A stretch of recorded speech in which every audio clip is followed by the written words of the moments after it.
Hello बच्चों, मैं भीम और स्वागत करता हूँ आप सभी का अपने आज के इस नए वीडियो में।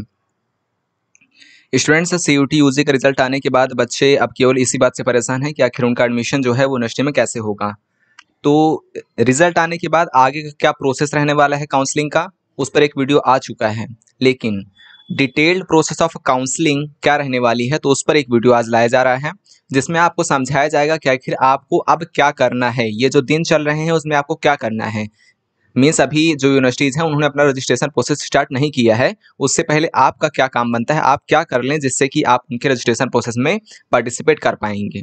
ठीक है, तो आपका क्या काम है और आपको अभी क्या करना है, ये जो दिन चल रहे हैं उसमें आपको क्या करना है जिससे कि आप अच्छे कोर्स में, अच्छे यूनिवर्सिटी में एडमिशन पा पाएँ। तो उसके लिए आपको क्या क्या करना है, तो मैं पूरी एक एक बात बता दे रहा हूँ, ध्यान से सुनिएगा और समझिएगा, तभी आप एक अच्छी यूनिवर्सिटी में पहुँच पाएंगे। ठीक है बच्चों, कुछ काम आपको खुद करना होगा, केवल दूसरों के सहारे आप नहीं रह सकते। ठीक है, आपको पढ़ना है इसलिए कुछ काम आपको स्वयं भी करना होगा। समझ रहे हैं स्टूडेंट्स? तो मैं एक एक करके पूरा स्टेप समझा दूंगा। मैक्सिमम यूनिवर्सिटीज़ का यही सिस्टम रहता है एडमिशन का। ठीक है, जो एक्सेप्शन है उसको मैं बता दूंगा, करेक्ट रहेगा।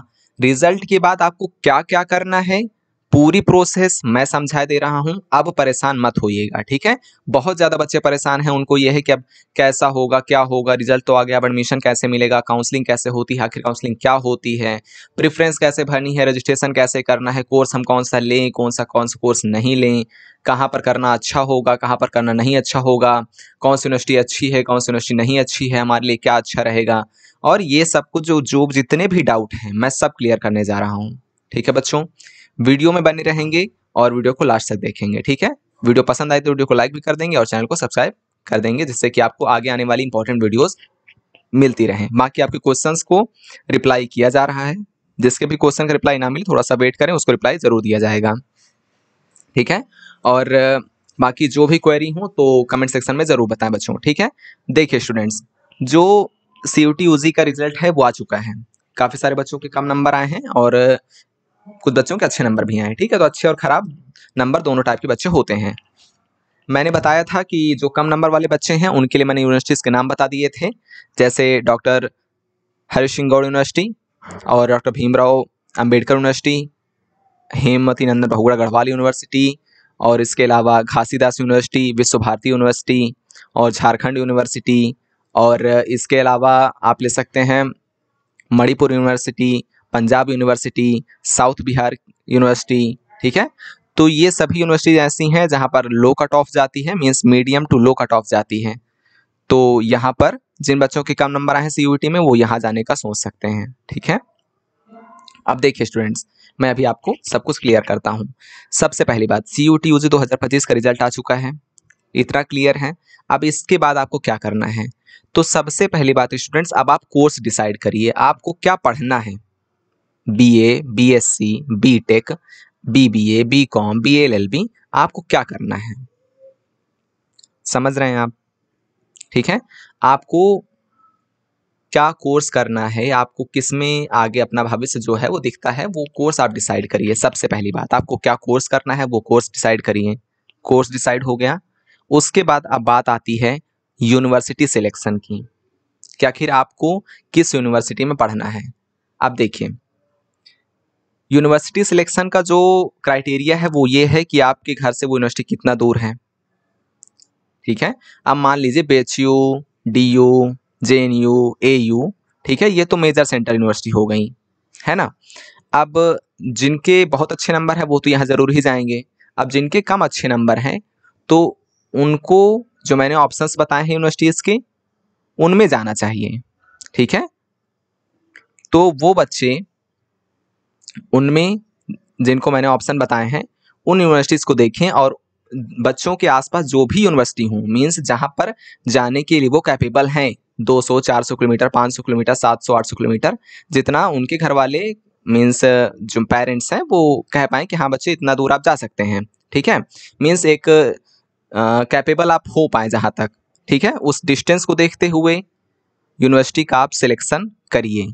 अब आप कहेंगे कि सर यूनिवर्सिटी में जो कोर्स है, जो हम कोर्स करना चाहते हैं वो यहाँ पर चलता है या फिर नहीं, ये कैसे पता चलेगा?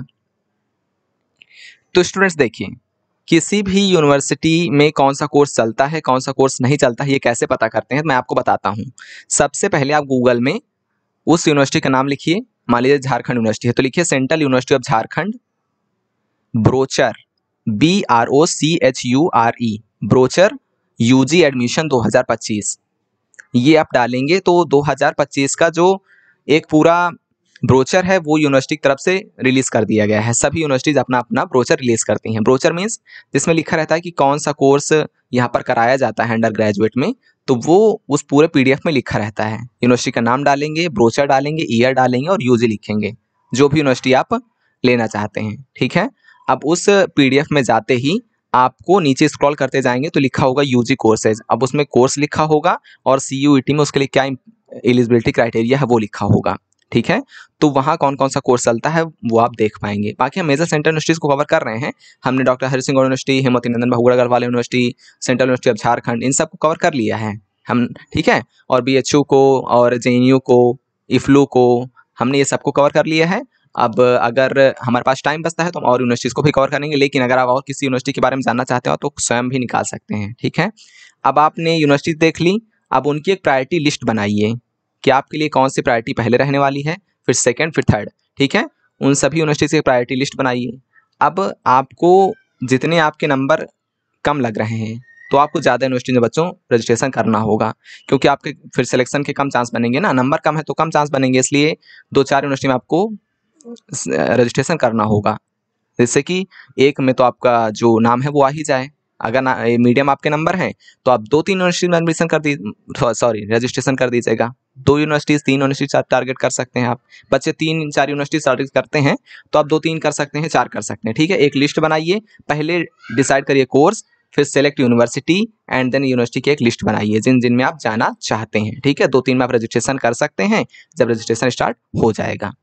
ठीक है, तो लिस्ट बना लिया आपने। इसके बाद यूनिवर्सिटीज़ रजिस्ट्रेशन प्रोसेस, अब ये मेरा काम है, मैं आपको बताऊंगा किस यूनिवर्सिटी का रजिस्ट्रेशन स्टार्ट हो गया है। जैसे ही स्टार्ट होगा तो आपको बताया जाएगा। जब आपकी प्रेफरेंस लिस्ट वाली जो मीन्स जिस यूनिवर्सिटी को आप प्रेफर कर रहे हैं, अगर उसका रजिस्ट्रेशन स्टार्ट हो गया है तो उसी यूनिवर्सिटी का आपको रजिस्ट्रेशन करना है। जैसे ही स्टार्ट हो जाएगा आपको बताया जाएगा, रजिस्ट्रेशन प्रोसेस आपको समझा दी जाएगी। सेम रजिस्ट्रेशन प्रोसेस रहती है, सभी डॉक्यूमेंट्स अपलोड करने रहते हैं, अपना अपना नाम, पिताजी का नाम, आधार कार्ड संबंधी समस्याएं मीन्स जानकारियाँ। ठीक है, तो वो सभी आपको उसमें अपलोड करनी होती हैं। ठीक है, पूरा अपलोड कर देंगे, लिख देंगे, डॉक्यूमेंट अपलोड कर देंगे, सब हो गया, ये हो गया रजिस्ट्रेशन। जब स्टार्ट हो जाएगा तो बता दिया जाएगा आपको। उसके बाद एक बात ध्यान रखिए, 2 टाइप की यूनिवर्सिटी होती हैं। एक ऐसी यूनिवर्सिटी होती है जो रजिस्ट्रेशन के समय ही आपसे पूछ लेती है कि आपको कौन सा कोर्स पढ़ना है। ठीक है, मीन्स रजिस्ट्रेशन के प्रोसेस के समय ही एक उसमें कॉलम दे दिया जाता है।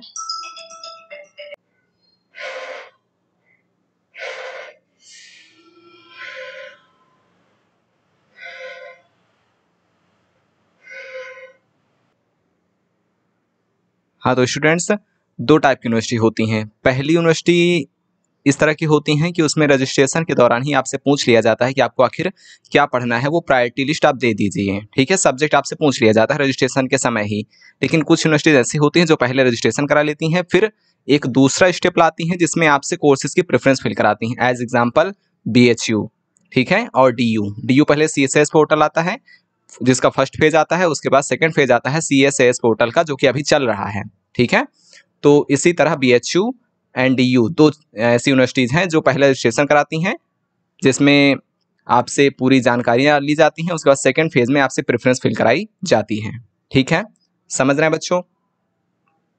तो 2 टाइप की यूनिवर्सिटी हुई, एक आपसे 2 स्टेप में काम कराती हैं, एक ही स्टेप में काम करा लेती है।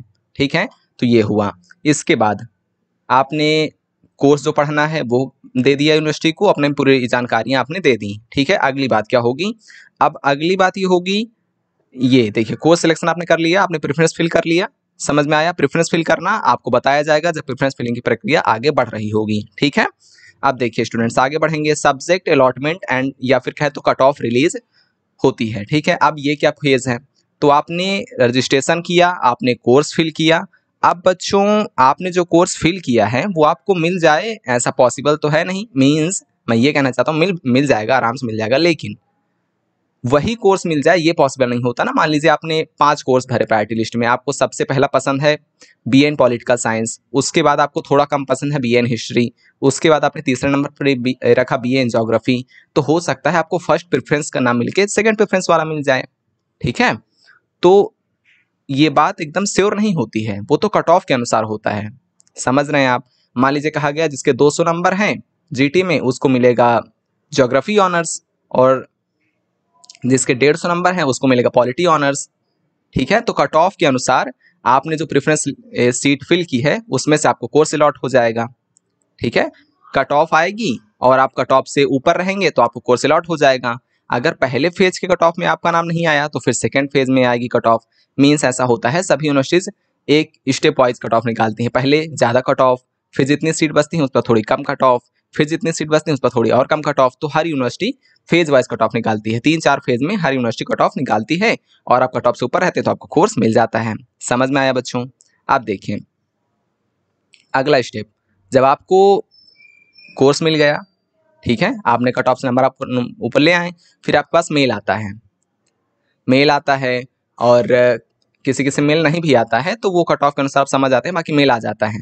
फिर आपको फीस पेमेंट ऑनलाइन करने के लिए कहा जाता है। अब कहीं कहीं पर ऐसा होता है कि फीस पेमेंट ऑनलाइन का लिंक पहले आ जाता है, किसी में थोड़ा सा बाद में आता है, तो फीस पेमेंट आपको ऑनलाइन करनी होती है। समझ आया? फीस पेमेंट आप कर देते हैं ऑनलाइन तो वो आपका लॉक हो जाता है सब्जेक्ट। ठीक है, इसके बाद अगला प्रोसेस, अब बात आई ऑफलाइन डॉक्यूमेंट वेरिफिकेशन की। समझ रहे हैं आप? ऑफलाइन डॉक्यूमेंट वेरिफिकेशन होगा। अब आपको सब्जेक्ट अलॉट हो गया, आपने फीस पे कर दी, अब आपको यूनिवर्सिटी जाके अपने सभी डॉक्यूमेंट दिखाने हैं और अपना एडमिशन पक्का कर लेना है। तो ये होता है ऑफलाइन डॉक्यूमेंट वेरिफिकेशन। समझ में आया?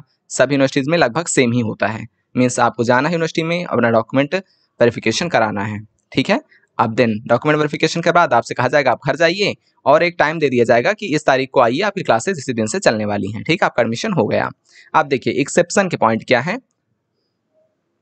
किसी किसी में काउंसलिंग होती है ऑनलाइन, किसी किसी में ऑफलाइन। काउंसलिंग मीन्स जब आपको सब्जेक्ट अलॉट किया जाता है। आप देखिए ऑनलाइन ऑफलाइन किस में होता है, लगभग सभी में ऑनलाइन होता है, लेकिन डॉक्टर हरीश सिंह गौड़ विश्वविद्यालय जो है उसमें ऑफलाइन प्रोसेस होता है। जब आप यहाँ कोर्स की प्रेफरेंस भर देंगे, ठीक है, वेबसाइट पर आप कोर्स की प्रेफरेंस भर देंगे, उसके बाद कट ऑफ आएगी, फिर आपसे कहा जाएगा इतने कट ऑफ से ऊपर वाले बच्चे वहाँ पर आ जाएं। ठीक है, फिर आपको कोर्स जो है, मीन्स आपने बीए तो फिल कर दिया था आपने रजिस्ट्रेशन में कि हमें बीए करना है, लेकिन बीए में आपको क्या पढ़ने को मिलेगा, ये आपको यूनिवर्सिटी में ऑफलाइन जाना ही पड़ेगा वहाँ पर, फिर आपको वहीं पर कोर्स अलॉट किया जाएगा। ठीक है, इसलिए और फिर वहीं पर आपका डॉक्यूमेंट वेरिफिकेशन भी तुरंत हो जाएगा। ये होता है डॉक्टर हरीश सिंह गौड़ विश्वविद्यालय में, केवल वही की बात बता रहा हूँ। ठीक है, बाकी समय ऑनलाइन हो जाएगा। अब देखिए डीयू में क्या होता है। डीयू मैंने बताया 2 फेज में होता है, CSS पोर्टल एंड बाकी आपको मैंने बता ही दिया। कोर्स सिलेक्शन ड्यूरिंग रजिस्ट्रेशन, वो मैंने आपको बता दिया कि कैसे कैसे में कोर्स सिलेक्शन रजिस्ट्रेशन के दौरान ही हो जाता है। तो बच्चों ये आपकी पूरी काउंसलिंग की प्रोसेस रहने वाली है, और बस यही है सब कुछ। ठीक है, इसमें परेशान नहीं होना, बहुत ही आसान है, कुछ दिक्कत की बात नहीं है। ठीक है, ठीक है बच्चों, तो पूरा प्रोसेस यही रहने वाला है। सबसे पहले रिजल्ट आया, उसके बाद आपको कोर्स डिसाइड करना है, यूनिवर्सिटी सेलेक्ट करना है, लिस्ट बनानी है, फिर यूनिवर्सिटी में जब रजिस्ट्रेशन स्टार्ट होगा तो रजिस्ट्रेशन कर देना है, और रजिस्ट्रेशन फीस कुछ लगती है वो आपको पे करनी होगी। ठीक है, फिर रजिस्ट्रेशन हो गया और फिर कोर्स सिलेक्शन हो जाएगा, फिर आपका सब्जेक्ट अलॉट हो जाएगा, फीस पेमेंट हो जाएगी, डॉक्यूमेंट वेरिफिकेशन हो जाएगा, और यहीं पर प्रोसेस आपका समाप्त होता है। ठीक है बच्चों, तो यह प्रोसेस आपका रहने वाला है। बाकी कोई कंफ्यूजन हो तो कमेंट सेक्शन में जरूर बताएं बच्चों। चैनल के साथ जुड़े रहेंगे, पढ़ते रहेंगे, सीखते रहेंगे। Thank you so much.